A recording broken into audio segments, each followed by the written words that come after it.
নানান আলোচনা সমালোচনার মধ্যেই শেষ হলো আরও একটি বিসিবি নির্বাচনের আনুষ্ঠানিকতা। কাউন্সিলরদের মধ্যে সর্বোচ্চ ৭৩টি ভোট পেয়ে পরিচালক নির্বাচিত হয়েছেন তামিম ইকবাল। বিসিবির ২১তম সভাপতি হিসেবে দায়িত্ব পালন করতে দেখা যাবে তাকে। সহ সভাপতি হিসেবে দায়িত্ব পালন করবেন ফাহিম সিনহা। নিলয় মজুমদারের ডেস্ক রিপোর্ট। নিরুত্তাপ এক নির্বাচনের পর অনুমেয় প্রার্থীদের হাতেই উঠল দেশে ক্রিকেটের দায়িত্ব। নির্বাচন আয়োজনের দায়িত্বে থাকা অ্যাডহক কমিটির ৭ জনই নির্বাচিত হয়েছেন পরিচালক হিসাবে।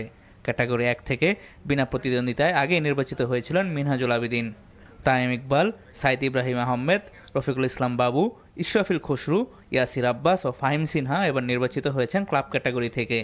আপনাদের ব্যক্তিগত আইডেন্টিটি যাই থাকুক না কেন, আমাদের দায়িত্ব একটাই, আর ওই দায়িত্বর কারণে আমরা এখানে আজকে বসা।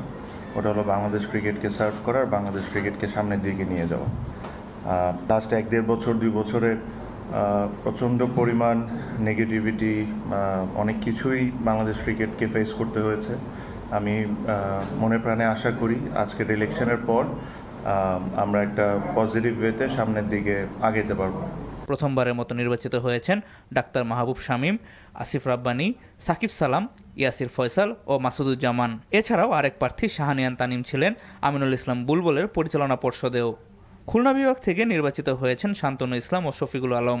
বরিশাল বিভাগ থেকে পরিচালক হয়েছেন ফরচুন বরিশালের কর্ণধার মিজানুর রহমান।